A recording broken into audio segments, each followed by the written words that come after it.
Well, it's World's Group stage, day 4, with coverage brought to you by Alienware. I'm joined right now by Solo. Literally moments after this, I know there's probably a little bit of a delay on the broadcast, but do they basically make you guys stand up from the desk and walk to the camera to talk to me? Yeah, they pull us around, they pull us away pretty quickly, and they have us start doing media. Okay, well, So this is not soon after. okay, well, either way, just talking about that game, uh, I know DRX tournament favorites alongside Top. You guys are in a tough group. Are you able to kind of keep that in your mind whenever these games unfortunately don't go the way you want them to go, or does it still feel really bitter? Um, I mean, it's certainly not as bad as like losing to a bomb tier LCS Yeah. team, but I mean, it doesn't feel good to lose in any case. But at least when you play against this, it's like when you play against the higher competition, it feels like they outplayed you more than you just kind of like messed up on your own. Yeah. So the loss feels a little bit different. It feels like you're more growing from it, and there's more to learn, as opposed to when you're kind of just the one making the mistakes. Well, it feels like you guys, even in these games where maybe they're outplaying you, or just some of the decision they're making they have is better, you're still playing aggressive and keeping it up in the game rather than like crumbling. Is that something that you guys work on in the game? To make sure that, hey, even if we're starting to slide backwards, you don't start to just fall apart.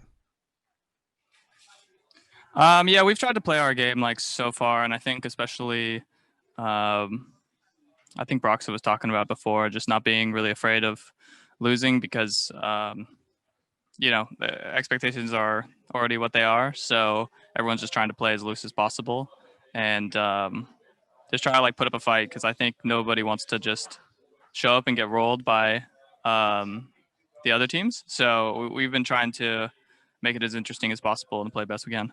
I just did an interview with Jensen following the TL win where he was saying that they really feel as though right now, I'm paraphrasing, but basically like, hey, this is kind of the moment when NA has to learn to speed it up a little bit because we're known in LCS for playing kind of slower and like less aggressive. Is this something that you feel FlyQuest is sort of being pushed into as well through scrims and through onstage games here? I think so. I don't know how much. I don't know. It's not necessarily speed. It's just that the teams just make decisions really quickly. I mean, I think the game speed is like pretty similar, but if they prep for dragons and they prep for objectives really well and crisp, and then when they get there, there's not a lot of messing around. They're there to get the objective, and they start it on time. I think in LCS especially, there's a habit of kind of just letting the other team kind of walk in and then just stalemating and just getting ready for the 5v5. But here, they start the objectives fast when you're not ready, and they also start fights instantly. They don't take a lot of time to just kind of do nothing and hesitate. So those are the big differences I could see. Okay. Um, I know that there's been a lot of talk about these crazy top laners at Worlds. Obviously, not only are you playing some in your group, but you also are scrimming against them. What has the experience been like for you facing off against players that are perhaps higher caliber in your role than what you see back home? I think that there has been quite a few like really impressive people. I haven't been able to scrim everyone. I think all the LPL top laners have been really good. I think Ben, the Suning top laner in particular, was like really insane when we scrimmed him. I was really blown away. This guy was probably the best top laner we've played, at least from my experience. He was just really insane. Um, and I don't really know much about him besides the little bit on Suning. So I was just really impressed. I was like, wow, I've barely heard of this guy, and this dude is just tearing it up. So props to him because he's really something else. Do you gain a lot But from the these top guys? laners, Sorry. yeah, I think so. Yeah. I mean, just like you get to see different different ways people play matchups, and just like things you never thought about were capable. And this guy really showed me a lot of stuff. It was really quite cool, to be honest. But as far as like the LPL, like the other top laners being good, I think the biggest thing is just how disciplined everyone seems to be. I think in an NA, at least for LCS, I think trading in lane and kind of what you're doing is kind of just whatever you feel like at the time. But here, everything seems very like with purpose. So they don't just like do bad trades, and they don't just trade for no reason. It's usually when their jungler's coming, or if their jungler's on the other side, they just never even mess with you. So everyone's really disciplined. That's probably the biggest takeaway. Yeah. Well, hopefully you'll take this question in the jest that I mean it in.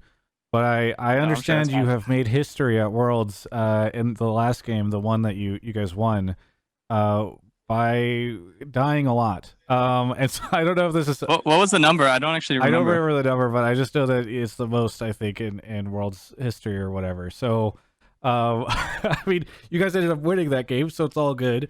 But after a game like that, are you just whatever like, it takes, man, whatever it takes. Yeah, I mean, are you, after a game like that, are you just like, oh my god, like, what happened? Or I don't know. Yeah, I mean, I didn't particularly play well in the first game versus TES, but that game I definitely played bad, and especially since I don't think they were a very high quality opponent. So yeah, after that game, I was like, dude, guys, I'm playing like trash. Like, I'm playing so bad. I'll try to play better from now on. Yeah. But yeah, I mean, I don't know. It happens. But that's a funny record to have. But I'm glad we won the game. It would have felt worse if we lost. No, 100%. I guess. I feel like getting that record in a game that you win, you're like, okay, that whatever, we won it. It's good. But I would probably not be asking that question of you if it was after a game that you guys lost really bad. I remember whenever you guys qualified to Worlds, there's that scene where you're popping off, everybody else on the team is like, oh yeah, we did it, you're going crazy. Has Worlds lived up to your expectation? I mean, obviously it's been kind of tough for you guys with this group, but has it met sort of the enthusiasm that you had as you qualified to go to it?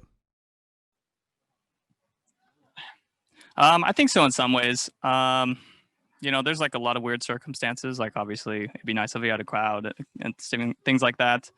The quarantine was obviously tough. So parts of it are obviously a little disappointing than what you'd hope for, but those things can't be controlled. But overall, I think, going to Worlds, I think the biggest thing for me I was excited about was just being able to like see really insane competition and play against really insane players. Yeah. And kind of just learn about like, this is what it's like at the top, and like this is the big difference maker, and have that perspective. And I think that the time being here and scrimming and playing against them, I'm starting to like really understand like what it takes, and hopefully I can use those lessons and bring them back to NA and kind of like change my game to be even better. Teams I'm going to be on in the future, I can help them improve from the lessons I've learned. So that's the biggest part of experience, because I think it's really worthwhile.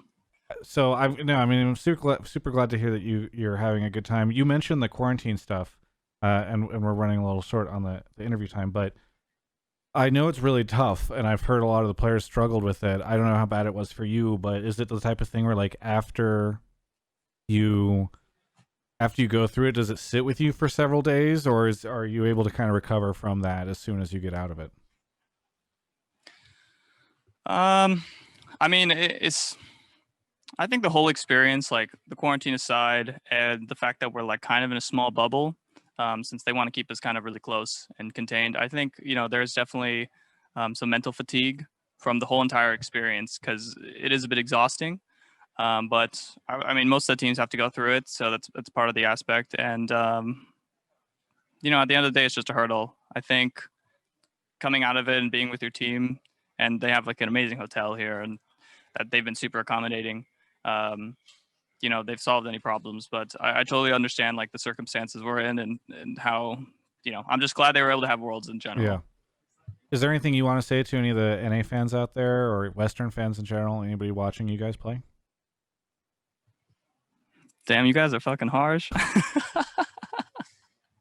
No, I mean, I don't know. I would rather have people be enthusiastic and upset that NA isn't doing as well as they'd hoped, than to just kind of roll over and accept it. So, I'm glad that there's the criticism, and I think there's a lot of things that NA in particular could do to improve the scene. And I think having those conversations is good. I would just say that I wish more of the criticism was towards the teams that didn't even make it to Worlds than the ones that are here. But I think overall it's just a good discussion to have. Yeah. Well, thank you so much, Solo, for the interview. Best of luck in your second round robin coming up soon in just a couple days. For everyone else, you can check out the rest of my coverage of all things Worlds right here on my YouTube channel. You know, when the first settlers were traveling across America, they came right down this road, and they needed supplies. And you know who they relied on? Alienware for those supplies. That's right. They needed to have like a great M15 laptop to ensure that I'm gonna keep doing this while we move out of the way. They needed a great laptop to make sure that they could weather the challenges of travel. I have no idea what this looks like. I don't have Broden with me. And so that's what they did. They actually... Is this car slowing down too much? Is he going to ask me a question about what I'm doing? Okay, no, we're good. They moved on. So my point is, yes, those settlers, they relied on Alienware. And you can rely on Alienware. There's a link in the video description. Thank you to them and DraftBuff for sponsoring my Worlds coverage. And they're doing a giveaway for a bunch of cool stuff. So go check out the giveaway. If you enter, it really helps us out.